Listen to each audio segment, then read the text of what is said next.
ನಮಸ್ಕಾರ ಪ್ರಜಾಧ್ವನಿ ಟಿವಿಯ ವೀಕ್ಷಕರಿಗೆ ಸ್ವಾಗತ. ನಾವು ಹೋದ ಸಂಚಿಕೆಗಳಲ್ಲಿ ಭೂಲೋಕದ ವರ್ಣನೆ ಮತ್ತೆ ಸ್ವರ್ಗವನ್ನ ಗುರಿಯನ್ನಾಗಿ ಯಾಕೆ ಮಾಡ್ಕೋಬೇಕು ಅದ್ರ ಬಗ್ಗೆ ಎಲ್ಲ ಕಲ್ತ್ವಿ. ಸೊ ಈ ಸಂಚಿಕೆಯಲ್ಲಿ ಸ್ವರ್ಗವನ್ನ ಏರಲಿಕ್ಕೆ ಯಾವ ಮೆಟ್ಟಿಲಿನ ಸಾಲನ್ನ ನಾವು ಹಿಡ್ಕೋಬೇಕು, ಯಾವುದು ನಿಜವಾದ ಮೆಟ್ಲು ಸ್ವರ್ಗಕ್ಕೆ ಹೋಗೋದಕ್ಕೆ ಅಂದ್ರೆ 4 ಮೂಲಭೂತವಾದ ಶಿಸ್ತಿದೆ. ಇದು ನಮ್ಮ ಬಾಡಿ, ಮೈಂಡ್, ಸ್ಪಿರಿಟ್ ಮತ್ತೆ DNA ಏನಿದೆ ಅದನ್ನ ಒಂದು ಬ್ಲಿಸ್ ಸ್ಟೇಟ್ಗೆ ತಗೊಂಡು ಹೋಗೋದಕ್ಕೆ ಸಹಾಯ ಮಾಡುತ್ತೆ. ಯಾವ್ದಿದು ಅಂತ ಈ ಸಂಚಿಕೆಯಲ್ಲಿ ತಿಳಿಯೋಣ. ಇದರಲ್ಲಿ ತುಂಬಾ ಮುಖ್ಯವಾದದ್ದು ಮೊದಲನೇದು ಯಾವುದು ಅಂದ್ರೆ ರೈಟ್ ಡಯಟ್, ಅಂದ್ರೆ ನಮ್ಮ ಆಹಾರ ಪದ್ಧತಿ. ಸೊ ನಾವು ಯಾವುದೇ ತರಹದ ವೈಲೆಂಟ್ ಫುಡ್ ಅಂದ್ರೆ ಮಾಂಸಾಹಾರ ಅಥವಾ ಇಂತಹದ್ರಿಂದ ದೂರ ಇರೋದು. ಇನ್ನೊಂದು ಬ್ಲಿಸ್ ರೆಡ್ಯೂಸಿಂಗ್, ನಮ್ಮಲ್ಲಿ ಆ ಆನಂದವನ್ನ ಕಡಿಮೆ ಮಾಡುವಂತಹ ಪದಾರ್ಥ ಯಾವುದು ಅಂದ್ರೆ ಈ ವೈಟ್ ಶುಗರ್, ಈ ಪ್ರೊಸೆಸ್ಡ್ ಶುಗರ್. ಸೊ ಅದು ಮತ್ತೆ ಈ ಜೆನೆಟಿಕಲಿ ಮಾಡಿಫೈಡ್ ಫುಡ್ಸ್ ಆಹಾರ ಏನಿರುತ್ತೆ ಅಂದ್ರೆ ಅವರು ಬೇಕು ಅಂತ ಆ ತಳಿಯನ್ನ ಬದಲಾಯಿಸಿದ ಆಹಾರ, ತಳಿಯನ್ನ ಬದಲಾಯಿಸಿದ ಆಹಾರ, GMO ಫುಡ್ ಅಂತ, ಜೆನೆಟಿಕಲಿ ಮಾಡಿಫೈಡ್ ಫುಡ್ ಅಂತ ಏನ್ ಬರ್ತಾ ಇದೆ ಈಗ, ಅದರಿಂದ ದೂರ ಇರೋದು. ಯಾವುದು ರೆಕಮೆಂಡೆಡ್ ಯಾವುದು ಅಂದ್ರೆ ಜಸ್ಟ್ ನಮ್ಮ ಮಾಮೂಲಿ ಏನು ಸಿಂಪಲ್ ಆದ ಸಾತ್ವಿಕ ಆಹಾರ ಏನಿದೆ, ದಾಲ್, ರೋಟಿ, ಚಾವಲ್, ಸಬ್ಜಿ ಅಂತ ಏನು ಹೇಳ್ತಾರೆ, ಲೆಂಟಿಲ್ಸ್ ಅಂದ್ರೆ ಬೇಳೆಕಾಳುಗಳು, ಅಕ್ಕಿ, ಅನ್ನ, ಮತ್ತೆ ಧಾನ್ಯಗಳಲ್ಲಿ ಗೋಧಿ ಮತ್ತೆ ಸಿರಿಧಾನ್ಯಗಳು ಸುಮಾರೆಲ್ಲ ಇದೆ ಅದು, ಮತ್ತೆ ವೆಜಿಟೇಬಲ್ಸ್ ಅಂದ್ರೆ ತರಕಾರಿಗಳು.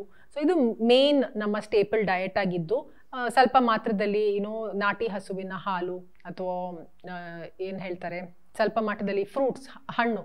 ಸೊ ಇದನ್ನ ತಗೊಂಡಾಗ ನಮ್ಮ ಆಹಾರ ಪದ್ಧತಿ ಸರಿಯಾಗಿರುತ್ತೆ, ಸಾತ್ವಿಕವಾಗಿರುತ್ತೆ. ಇದು ನಮ್ಮನ್ನ ಮೇಲೇರೋದಕ್ಕೆ ಸಹಾಯ ಮಾಡುತ್ತೆ. ಯಾಕಂದ್ರೆ ನಮ್ಮ ಆಹಾರ ಲಘುವಾಗಿರುತ್ತೆ. ಲಘುವಾಗಿದ್ದಾಗ ನಾವು ಕೂಡ ನಮ್ಮ ಎನರ್ಜಿ ರೈಸ್ ಆಗೋದಕ್ಕೆ ಸಹಾಯ ಮಾಡುತ್ತೆ. ಎರಡನೇದು ಯಾವುದು ಅಂದ್ರೆ ಫ್ರಾಕ್ಟಲ್ ಲಿವಿಂಗ್ ಎನ್ವೈರನ್ಮೆಂಟ್, ಅಂದ್ರೆ ನಾವು ಯಾವ ಸ್ಥಳದಲ್ಲಿ ವಾಸ ಮಾಡ್ತಾ ಇದ್ದೀವಿ ಅನ್ನೋದು ತುಂಬಾ ಮುಖ್ಯ. ಅನ್ಫಾರ್ಚುನೇಟ್ಲಿ ನಾವೆಲ್ಲರೂ ಈಗ ದೊಡ್ಡ ಸಿಟಿ, ಪೇಟೆ, ನಗರದಲ್ಲಿದ್ದೀವಿ. ಸೊ ಇಲ್ಲಿ ಬಿಲ್ಡಿಂಗು, ಕಾಂಕ್ರೀಟು, ಪವರ್ ಲೈನು, ಮತ್ತೆ ಏನು ಹೇಳ್ತಾರೆ ಮೊಬೈಲ್ ಟವರು ಅದೇನೇ ಇರೋದು. ಸೊ ಇದು ನಮ್ಮ ಎನರ್ಜಿ ಲೈನ್ಸ್ನ ಅದು ಅಫೆಕ್ಟ್ ಮಾಡುತ್ತೆ. ನಮ್ಮ ಏನು ಆರಾ ಇದೆ, ನಮ್ಮ ಎಲೆಕ್ಟ್ರೋಮ್ಯಾಗ್ನೆಟಿಕ್ ಆರಾ, ಎಲ್ಲ ಮನುಷ್ಯರಿಗೂ ಇರುತ್ತೆ ಒಂದು ಆರಿಕ್ ಫೀಲ್ಡ್ ಅಂತ. ಸೊ ಅದಕ್ಕೆ ಅದು ಹಾನಿ ಮಾಡ್ತಾ ಇರುತ್ತೆ. ರೆಕಮೆಂಡೆಡ್ ಯಾವುದು ಅಂದ್ರೆ ಹಳೇ ಕಾಲದ ಕಾಡುಗಳು, ಅಂದ್ರೆ ತುಂಬಾ ಪ್ರಾಚೀನ ಕಾಲದ ಕಾಡು ಏನಿರುತ್ತೆ ಅದು ಎಷ್ಟು ಚೆನ್ನಾಗಿ ಆ ಎಕೋಸಿಸ್ಟಮ್ ಅಲ್ಲಿ ಹೆಣೆದು ಬಿಡುತ್ತೆ. ನಾವು ಹೆಂಗಸರು ಜಡೆಯನ್ನ ಹೇಗೆ ಹೆಣಿತಾರೆ ಆ ತರ ಆ ಒಳ್ಳೆ ಎನರ್ಜಿ ಒಂದಕ್ಕೊಂದು ಹೆಣೆದು ಅದು ಒಂದು ಒಳ್ಳೆ ಲ್ಯಾಂಡ್ಸ್ಕೇಪ್ ಆಗಿರುತ್ತೆ. ಅದು ನಮ್ಮ ಬಾಡಿ, ಮೈಂಡ್, ಸ್ಪಿರಿಟ್ಗೆ ತುಂಬಾ ಒಳ್ಳೇದು. ನಮ್ಮ DNA, ನಮ್ಮ ಬಯಾಲಜಿಗೆ ಅದು ತುಂಬಾ ಒಳ್ಳೇದು. ಅದಕ್ಕೆ ಋಷಿಗಳು ಕಾಡಲ್ಲಿ ವಾಸ ಮಾಡ್ತಾ ಇದ್ದಿದ್ದು. ಸೊ ಅವ್ರು ಯಾವುದೇ ತರದ ಪೇಟೆ ಅಥವಾ ಅದನ್ನ ಬಯಸ್ತಾ ಇರ್ಲಿಲ್ಲ, ಅಥವಾ ಅವ್ರಿಗೆ ಅರಮನೆ ಕೊಟ್ಟರು ಅವ್ರು ಬಯಸ್ತಾ ಇರ್ಲಿಲ್ಲ. ಅವ್ರು ಬಯಸೋದು ಯಾವುದು ಅಂದ್ರೆ ಕಾಡಿನ ಪ್ರದೇಶ. ಅದು ಕೂಡ ಹಳೇ ಕಾಲದ ಪ್ರಾಚೀನ ಕಾಡುಗಳು. ಅಂದ್ರೆ ಈಗ ಬ್ರಿಟಿಷರು ಕೂಡ ಕೆಲವೊಂದು ಕಾಡನ್ನ ಅವ್ರು ಸೃಷ್ಟಿ ಮಾಡಿದ್ದಾರೆ. ಸೊ ಅವ್ರು ಯಾವ ತರ ಕಾಡನ್ನ ಸೃಷ್ಟಿ ಮಾಡಿದ್ದಾರೆ ಅಂದ್ರೆ ಅವರು ಒಂದೇ ತರಹದ ಮರದ ಕಾಡನ್ನ ಮಾಡಿದ್ದಾರೆ. ಸೊ ಅಂದ್ರೆ ಪೈನ್ ಟ್ರೀ ಅಂದ್ರೆ ಬರೀ ಪೈನ್ ಟ್ರೀ ಇದೆ ಕಾಡು ಆತರ. ಆದ್ರೆ ನಿಜವಾದ ಕಾಡು ಹಂಗಿರಲ್ಲ, ಅದರಲ್ಲಿ ಎಲ್ಲಾ ತರಹದ ವೈವಿಧ್ಯಮಯತೆ ಇರುತ್ತೆ. ಸೊ ಒಂದು ಒಳ್ಳೆ ಎಕೋಸಿಸ್ಟಮ್ ಇರುತ್ತೆ, ಎಲ್ಲಾ ತರಹದ ಮೆಡಿಸಿನಲ್ ಹರ್ಬ್ಸ್ ಇರುತ್ತೆ, ಎಲ್ಲಾ ತರಹದ ಗಿಡ ಮೂಲಿಕೆಗಳಿರುತ್ತೆ, ಎಲ್ಲಾ ತರಹದ ಏನ್ ಹೇಳ್ತಾರೆ ಮರ ಇರುತ್ತೆ, ಶ್ರಬ್ಸ್ ಇರುತ್ತೆ, ಬಳ್ಳಿ ಇರುತ್ತೆ, ಎಲ್ಲ ತರನೂ ಇರುತ್ತೆ ಅಲ್ಲಿ.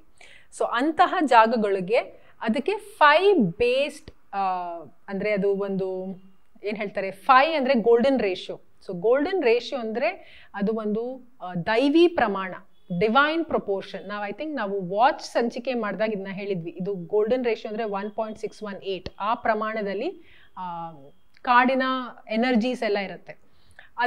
ಆ ಜಾಗಗಳು ಅಥವಾ ಸಮುದ್ರದ ತೀರದಲ್ಲಿ, ಓಷನ್ ಸೈಡ್, ಇಲ್ಲ ಅಂದ್ರೆ 5 ಬೇಸ್ಡ್ ಆರ್ಕಿಟೆಕ್ಚರ್, ಅಂದ್ರೆ ನಾವು ಪೇಟೆಯಲ್ಲಿ ಮನೆ ಕಟ್ಟಿದ್ರು ಕೂಡ ಅದು 5 ಬೇಸ್ಡ್ ಆರ್ಕಿಟೆಕ್ಚರ್ ಆಗಿದ್ರೆ ನಮ್ಮ ಬಯಾಲಜಿಗೆ ತುಂಬಾ ಒಳ್ಳೇದು. ಆದಷ್ಟು ಆ ಗೋಲ್ಡನ್ ರೇಷಿಯೋ ಪ್ರಕಾರ ಮನೆಯನ್ನ ಕಟ್ಟಿದಾಗ. ಅದಲ್ಲದೆ ಇಕೋ ಫ್ರೆಂಡ್ಲಿ ಮೆಟೀರಿಯಲ್ಸ್ ನಾವು ಯೂಸ್ ಮಾಡಿ, ಅದೇ ಆದಷ್ಟು ಕಮ್ಮಿ ಈ ಸಿಮೆಂಟು, ಮೆಟಲ್ಲು, ಗ್ಲಾಸು ಅದೆಲ್ಲ ಕಮ್ಮಿ ಮಾಡಿ natural materials like granite, bamboo, hemp ಅಂತಹ ಮೆಟೀರಿಯಲ್ಸ್ನ ಉಪಯೋಗಿಸಿ ಮಾಡೋದ್ರಿಂದ ನಾವು ಯಾವ ಸ್ಥಳದಲ್ಲಿ ವಾಸ ಆಗ್ತೀವೋ ಅದು ಕೂಡ ನಮ್ಮ ಎನರ್ಜಿನ ಲೈಟ್ ಮಾಡಿ ನಮ್ಮನ್ನ ರೈಸ್ ಮಾಡೋದಕ್ಕೆ, ಮೇಲೆ ಏರೋದಕ್ಕೆ ಸಹಾಯ ಮಾಡುತ್ತೆ. ಇನ್ನು ಮೂರನೇದು ತುಂಬ ಇಂಟ್ರೆಸ್ಟಿಂಗ್ ಇದು. ಇದು ಶೇರಬಲ್ ಥಾಟ್ಸ್ ಅಂತ ಹೇಳ್ತಾರೆ. ಅಂದರೆ ಇನ್ನೊಬ್ಬರ ಜೊತೆ ಹಂಚ್ಕೊಳ್ಬಹುದಾದಂತಹ ವಿಚಾರಗಳನ್ನ ಇಟ್ಕೋಬೇಕು ಅಂತ. ಹೀಗಿದ್ದಾಗ ಮಾತ್ರ ನಾವು ಸ್ವರ್ಗಕ್ಕೆ ಏರಕ್ಕೆ ಸಾಧ್ಯ. ಈ ವಿಚಾರ ಇದು ಒಂದು ಈ ಪಾಯಿಂಟ್ ಯಾರು ಡಿಸ್ಕಸ್ ಮಾಡಲ್ಲ ಆ್ಯಕ್ಚುಲಿ. ಯಾವಾಗ ನಮಗೆ ಒಂದು ಸೀಕ್ರೆಟ್ ಅಥವಾ ಒಂದು ರಹಸ್ಯ ಇಟ್ಕೋಬೇಕು ನಮ್ಮ ಒಳಗೆ ಅಂತ ಆ ಅವಶ್ಯಕತೆ ಬರುತ್ತೋ ಆವಾಗ ನಮ್ಮ ಒಳಗೆ ಇರೋ ಸ್ಟೋರೇಜ್ ಕಮ್ಮಿ ಇರುತ್ತೆ. ಅಂದರೆ ಅದರಲ್ಲಿ ಬೇಡದೇ ಇರೋ ವಿಷಯಗಳನ್ನ ರಹಸ್ಯವಾಗಿ ಇಟ್ಕೊಂಡು ನಮ್ಮ ಒಳಗೇನೆ ಆ ಸ್ಟೋರೇಜ್ ಕಮ್ಮಿ ಇರುತ್ತೆ. ಹೇಗೆ ಮೆಮರಿ ಏನು ಹೇಳ್ತೀವಿ, ಫೋನ್ ಮೆಮರಿ, ಲ್ಯಾಪ್ಟಾಪ್ ಮೆಮರಿ ಅದೆಲ್ಲ ಫುಲ್ ಆಗ್ತಾ ಇರೋ ಹಾಗೆ ನಾವು ಬೇಡದೇ ಇರೋ ವಿಷಯಗಳನ್ನ ರಹಸ್ಯವಾಗಿ ಇಟ್ಕೊಂಡಿರ್ತೀವಿ. ಯಾವ್ದನ್ನ ರಹಸ್ಯವಾಗಿ ಇಟ್ಕೋತೀವಿ ಹೆಚ್ಚಾಗಿ ಅಂದರೆ ನಾವು ಇನ್ನೊಬ್ರಿಗೆ ಯಾವ್ದು ಹೇಳಕ್ಕೆ ಶೇರ್ ಮಾಡ್ಕೊಳಕ್ ಆಗಲ್ಲ. ಯಾವ್ದಂತಹ ವಿಷಯಗಳು ಅಂದರೆ ಯಾವುದು ನಾವು ನೋಡಬಾರ್ದು, ಹೇಳಬಾರ್ದು, ಮಾಡಬಾರ್ದು ಅಂಥದ್ದು ಮಾಡಿದಾಗ ಅದು ಸೀಕ್ರೆಟ್ ಆಗಿಬಿಡುತ್ತೆ. ಸೊ ಅದರಿಂದ ದೂರ ಇರೋದು. ಲೈಕ್ ಯಾವುದು ವಲ್ಗರ್ ಆಗಿರುತ್ತೆ ಅಥವಾ ಯಾವುದು ಡೆರೋಗೇಟ್ರಿ, ಅದನ್ನ ಹೇಳಲಿಕ್ಕೆ ಬರಲ್ಲ, ಇನ್ನೊಬ್ಬರ ಹತ್ರ ಹಂಚ್ಕೊಳ್ಳಿಕ್ಕೆ ಬರಲ್ಲ, ಅಂತಹ ವಿಷಯಗಳಲ್ಲಿ ತೊಡಗಿಸ್ಕೊಳ್ಳೋದು. ಅಥವಾ ಗಾಸಿಪ್ ಮಾಡೋದು, ಲೈಕ್ ಇನ್ನೊಬ್ಬರು ಚಾಡಿ ಹೇಳಬೇಕು ಅಂದರೆ ಒಬ್ಬರ ಹತ್ರ ಮಾತ್ರ ಹೇಳೋದು, ಯಾರಿಗೂ ಹೇಳಬೇಡಿ ಅಂತ ಹೇಳಿ ಸೀಕ್ರೆಟ್ನ ಇಟ್ಕೊಳ್ತೀವಲ್ಲ. ಸೊ ಇಂತಹ ವಿಚಾರಗಳು ನಮ್ಮಲ್ಲಿ ಇದ್ದಾಗ ನಮ್ಮಲ್ಲಿ ಆ ಸ್ಟೋರೇಜ್ ಕಮ್ಮಿ ಆಗ್ತಾ ಇರುತ್ತೆ. ಯಾವಾಗ ಝೀರೋ ಸ್ಟೋರೇಜ್ ಇರುತ್ತೆ, ಋಷಿಗಳು ಅದಕ್ಕೆ ಅವ್ರ ಹತ್ರ ಯಾವುದೇ ವಸ್ತುವನ್ನು ಇಟ್ಕೋತಾ ಇರಲಿಲ್ಲ ಅಥವಾ ಯಾವುದೇ ತರಹದ ವಿಷಯವನ್ನು ಅವರಲ್ಲಿ ಇದನ್ನ ಹಂಚ್ಕೊಳ್ದೇ ಇರೋ ಅಂತಹ ವಿಷಯಗಳನ್ನ ಇಟ್ಕೊಳ್ತಾ ಇರಲಿಲ್ಲ. ಆ ಥರ ಝೀರೋ ಸ್ಟೋರೇಜ್ ಇದ್ದಾಗ ನಮಗೆ ಇನ್ಫೈನೈಟ್ ಆಗಿ ಕನೆಕ್ಟ್ ಆಗೋದಕ್ಕೆ ಸಾಧ್ಯ ಆಗುತ್ತೆ. ಯಾವ್ದ್ರ ಜೊತೆ ಕನೆಕ್ಟ್ ಆಗೋಕ್ಕೆ ಅಂದರೆ ಬ್ರಹ್ಮಾಂಡದ ಜೊತೆ. ನಮ್ಮಲ್ಲಿ ಯಾವುದೇ ತರಹದ ಮುಚ್ಚು ಮರೆ ಇಲ್ಲದೆ ಇದ್ದಾಗ ನಾವು ಇನ್ಫೈನೈಟ್ ಆಗಿ ಶುದ್ಧವಾಗಿ ಆ ಬ್ರಹ್ಮಾಂಡದ ಶುದ್ಧ ತತ್ವಗಳು ಏನಿದೆ, ಪ್ಯೂರ್ ಪ್ರಿನ್ಸಿಪಲ್ಸ್ ಅಂದರೆ ಮಲ್ಟಿವರ್ಸಲ್ ಟ್ರೂತ್ ಏನಿರುತ್ತೆ ಅದ್ರ ಜೊತೆ ನಾವು ಕನೆಕ್ಟ್ ಆಗೋದಕ್ಕೆ ಸಹಾಯ ಮಾಡುತ್ತೆ. ಆವಾಗ ನಾವು ಇನ್ನೂ ಹೆಚ್ಚಿನ ಹೈಯರ್ ನಾಲೆಡ್ಜ್ನ ಪಡೆಯೋದಕ್ಕೆ ಸಾಧ್ಯ. ಅಂದರೆ ಸೇಕ್ರೆಡ್ ಜಾಮೆಟ್ರಿ ಅಂತ ಒಂದಿದೆ. ಸೊ ಸೇಕ್ರೆಡ್ ಜಾಮೆಟ್ರಿ ಅಂದರೆ ಏನು ಶ್ರೀ ಯಂತ್ರ ಅಂತ ನಮ್ಮ ವೇದಿಕಲ್ಲಿ ಏನಿದೆ ಅದು ಯಾವ ಥರ ಇದೆ, ಆ ಡಿಸೈನಲ್ಲಿ ಒಂದು ಜಾಮೆಟ್ರಿಕ್ ಶೇಪ್ ಯಾವ ಥರ ಇದೆ ಶ್ರೀ ಯಂತ್ರದಲ್ಲಿ, ಅದು ಯಾವ ಥರ ಡಿಸೈನು, ಆ ಡಿಸೈನು ನಮ್ಮ ದೇಹದಲ್ಲೂ ಬರೋದಕ್ಕೆ ಸಾಧ್ಯನಾ. ಸೊ ಇದೆಲ್ಲ ಒಂದು ಹೈಯರ್ ನಾಲೆಡ್ಜ್. ಸೊ ಅದ್ರ ಬಗ್ಗೆ ತಿಳ್ಕೊಳ್ಳೋದಕ್ಕೆ ಪ್ರಕೃತಿ ಅದರಲ್ಲಿ ಯಾವ ಥರ ಪ್ಯಾಟರ್ನ್ಸ್ ಇದೆ, ಯಾವ ಥರ ಅದು ಕಾರ್ಯನಿರ್ವಹಣೆ ಮಾಡುತ್ತೆ. ಸೊ ಈ ಜ್ಞಾನವನ್ನು ತಿಳ್ಕೊಂಡು ನಾವಿನ್ನೂ ಹೆಚ್ಚು ಮೇಲೆ ಏರೋದಕ್ಕೆ ಸಹಾಯ ಆಗುತ್ತೆ. ನಮ್ಮಲ್ಲಿ ಶೇರಬಲ್ ಥಾಟ್ಸ್ ಇದ್ದಾಗ, ಇನ್ನೊಬ್ಬರ ಜೊತೆ ಹಂಚ್ಕೊಳ್ಳುವಂತಹ ವಿಚಾರ ಇದ್ದಾಗ ಅವ್ರಿಗೂ ವಿಕಸನ ಆಗುತ್ತೆ, ನಮಗೂ ವಿಕಸನ ಆಗುತ್ತೆ. ಸೊ ಇದು ನಮ್ಮನ್ನ ಸ್ವರ್ಗಕ್ಕೆ ಏರ್ಸುತ್ತೆ. ಇದು ಒಂದು ಶಿಸ್ತು. ಇನ್ನು 4ನೇದು ಕೊಹರೆಂಟ್ ಇಮೋಷನ್ಸ್. ಕೊಹರೆಂಟ್ ಇಮೋಷನ್ಸ್ ಅಂದರೆ ಮೋಷನ್ ಅಂದರೆ ಎನರ್ಜಿ ಇನ್ ಮೋಷನ್. ನಮ್ಮ ಭಾವನೆ ಏನಿದೆ ಅದೊಂದು ಎನರ್ಜಿ.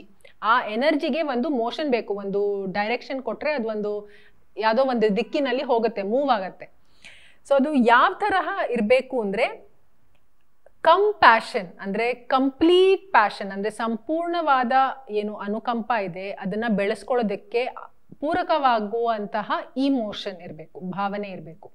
ಅದು ನಾವ್ ಅನ್ಕೋತೀವಿ ಎಮೋಷನ್, ಅವ್ರು ತುಂಬಾ ಎಮೋಷನಲ್ ಪರ್ಸನ್ ಅಂದ್ರೆ ನಾವೇನ್ ಅನ್ಕೋತೀವಿ, ಸಾಮಾನ್ಯವಾಗಿ ಅವ್ರು ತುಂಬಾ ಬೇಗ ಬೇಜಾರ್ ಮಾಡ್ಕೊಂಡ್ಬಿಡ್ತಾರೆ, ಬೇಗ ದುಃಖ ಆಗೋಗುತ್ತೆ, ಬೇಗ ಹತ್ತು ಬಿಡ್ತಾರೆ. ಅದು ನಮ್ಮ ಡಿಕ್ಷನರಿಯಲ್ಲಿ ಇರುವಂತಹ ಡೆಫಿನೇಷನ್ ಇಮೋಷನ್ಗೆ. ಆದ್ರೆ ನಿಜವಾದ ಇಮೋಷನ್ ಅದಲ್ಲ. ನಾವ್ ಯಾವ್ದ್ರ ಬಗ್ಗೆ ಮಾತಾಡ್ತಾ ಇದ್ದೀವಿ ಅಂದ್ರೆ ಹೈಯರ್ ಇಮೋಷನ್. ಇಲ್ಲಿರುವ ತಾತ್ಕಾಲಿಕ ಸುಖ ದುಃಖದ ಇಮೋಷನ್ ಬಗ್ಗೆ ಅಲ್ಲ, ಹೈಯರ್ ಇಮೋಷನ್. ಯಾವ ಇಮೋಷನ್ ಅಂದ್ರೆ ಆ ಇಮೋಷನ್ ಮೂಲಕ ನಾವು ಯಾವ ಜೀವಿಯ ಜೊತೆ ಬೇಕಾದ್ರೂ ಕನೆಕ್ಟ್ ಆಗ್ಬೋದು. ಒಂದು ಗಿಡ, ಮರ, ಮೋಡ, ಆಕಾಶ, ಬೆಟ್ಟ, ಈವನ್ ನಕ್ಷತ್ರ, ಗ್ಯಾಲಕ್ಸಿ, ನಕ್ಷತ್ರ ಮಂಡಲ, ಯಾವ್ದ್ರ ಜೊತೆ ಬೇಕಾದ್ರೂ ಕನೆಕ್ಟ್ ಆಗುವಂತಹ ಒಂದು ಇಮೋಷನ್, ಅದನ್ನ ಕೊಹರೆಂಟ್ ಇಮೋಷನ್ ಅಂತಾರೆ. ಸೊ ನಾವು ಸಾಮಾನ್ಯವಾಗಿ ಈ ಟಿವಿ ಸೀರಿಯಲ್ ಅಲ್ಲಿ ಏನಾದ್ರೂ ಈ ಡ್ರಾಮಾ ತೋರಿಸಿ ಅಲ್ಲಿ ಏನು ಇಮೋಷನ್ಸ್ ತೋರಿಸ್ತಾರೆ ಅದ್ರ ಬಗ್ಗೆನೇ ನಾವು ಚಿಂತೆ ಮಾಡಿ ನಮ್ಮ ಜೀವನದಲ್ಲೂ ಅಂತಹದ್ದೇ ಇಮೋಷನ್ಸ್ ಇರುತ್ತೆ. ಸೊ ನಮ್ಮ ಇಮೋಷನ್ಸ್ನ ನಾವು ಕೊಹರೆಂಟ್ ಆಗಿ ಮಾಡ್ಕೊಂಡಾಗ, ನಾವು ಕೊಹರೆನ್ಸ್ ಬಗ್ಗೆನೂ ಮಾತಾಡಿದೀವಿ, ಸ್ಪಿರಿಟ್ ಕೊಹರೆನ್ಸ್ ಬಗ್ಗೆ. ಸೊ ಆ ರೀತಿಯಲ್ಲಿ ನಮ್ಮ ಇಮೋಷನ್ಸ್ ಇದ್ದಾಗ ಅದು ಒಂದ್ರ ಮೇಲೆ ಆ್ಯಡ್ ಮಾಡಿ ನಮ್ಮನ್ನ ಮೇಲ್ಗಡೆ ತಗೊಂಡು ಹೋಗೋಕೆ ಅಂದ್ರೆ ಉನ್ನತಿಯ ಕಡೆ ಕರ್ಕೊಂಡು ಹೋಗೋದಕ್ಕೆ ಸಹಾಯ ಮಾಡುತ್ತೆ. ಸೊ ಇದಕ್ಕಿಂತ ಈ 4 ಶಿಸ್ತು ಏನಿದೆ, right diet, fractal living environment, shareable thoughts, coherent emotions, ಇದು 4 ಬಿಟ್ಟು ಮೋಸ್ಟ್ ಇಂಪಾರ್ಟೆಂಟ್ ಯಾವುದು ಅಂದ್ರೆ ನಮ್ಮನ್ನ ಉನ್ನತಿಯ ಕಡೆ ಕರ್ಕೊಂಡು ಹೋಗೋದಕ್ಕೆ ನಿಜವಾದ ವಿನಮ್ರತೆ. ಯಾರ ಪ್ರತಿ ನಿಜವಾದ ವಿನಮ್ರತೆ ಅಂದರೆ ಹೈಯರ್ ಬೀಯಿಂಗ್ಸ್. ನಾವು ಹೈಯರ್ ಬೀಯಿಂಗ್ಸ್ ಬಗ್ಗೆನೂ ಮಾತಾಡಿದ್ದೀವಿ, ಯಾರು ಹೈಯರ್ ಬೀಯಿಂಗ್ಸ್ ಅಂತ. ಸೊ ಅವರ ಪ್ರತಿ ನಮಗೆ ನಿಜವಾದ ವಿನಮ್ರತೆ ಇದ್ದಾಗ, ಯಾಕಂದರೆ ಅವರಷ್ಟು ಕರುಣಾಮಯಿ ಬೇರೆ ಯಾರೂ ಇರಕ್ಕೆ ಸಾಧ್ಯ ಇಲ್ಲ. ಸೊ ಅವರಲ್ಲಿ ಈ ಗುಣಗಳು ಎಲ್ಲ ಇರುತ್ತೆ. ಅವರ ಪ್ರತಿ ನಮಗೆ ನಿಜವಾದ ವಿನಮ್ರತೆ ಇದ್ದಾಗ ಅವರು ಆಲ್ರೆಡಿ ಪರ್ಫೆಕ್ಷನ್ಗೆ ತುಂಬ ಹತ್ತಿರ ಆಗಿರ್ತಾರೆ, ಅಂದರೆ ಪರಮಾತ್ಮನಿಗೆ ತುಂಬ ಹತ್ತಿರವಾಗಿರ್ತಾರೆ. ಅವರ ಪ್ರತಿ ನಾವು ವಿನಮ್ರವಾಗಿದ್ದಾಗ ನಮ್ಮ ಎವಲ್ಯೂಷನ್ ಅಥವಾ ನಾವು ಕೂಡ ಸ್ವರ್ಗದ ಕಡೆ ಹೋಗೋದಕ್ಕೆ ತುಂಬ ಸ್ಮೂತ್ ಆಗುತ್ತೆ.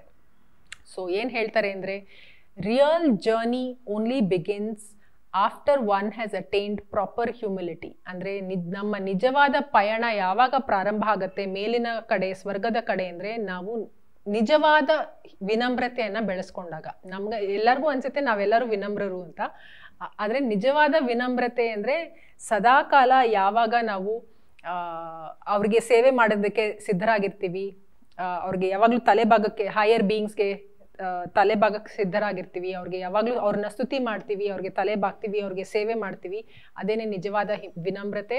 ಸೊ ಇಷ್ಟು ಗುಣಗಳನ್ನು ನಮ್ಮಲ್ಲಿ ಬೇಸಿಕ್ ಮೂಲಭೂತವಾಗಿ ನಮ್ಮಲ್ಲಿ ಅಳವಡಿಸ್ಕೊಂಡಾಗ ನಮ್ಮ ಎನರ್ಜಿ ಲೈಟ್ ಆಗುತ್ತೆ, ನಮ್ಮ ಎನರ್ಜಿ ಹಗುರ ಆಗಿ ಮೇಲಿನ ಲೋಕಕ್ಕೆ ಹೋಗೋದಕ್ಕೆ ಸಿದ್ಧತೆಯನ್ನು ಪಡೆಯುತ್ತೆ. ಹಾಗಾದರೆ ನಾವು ಮತ್ತೆ ಮುಂದಿನ ಸಂಚಿಕೆಯಲ್ಲಿ ಸಿಗೋಣ. ನಾವು ಮುಂದಿನ ಸಂಚಿಕೆಯಲ್ಲಿ ನವರಾತ್ರಿಯ ಬಗ್ಗೆ ವಿಶೇಷವಾದ ಸಂಚಿಕೆಯನ್ನು ನಿಮ್ಮ ಮುಂದೆ ತರ್ತಾ ಇದ್ದೀವಿ. ಅಲ್ಲಿಯವರೆಗೆ ಧನ್ಯವಾದ.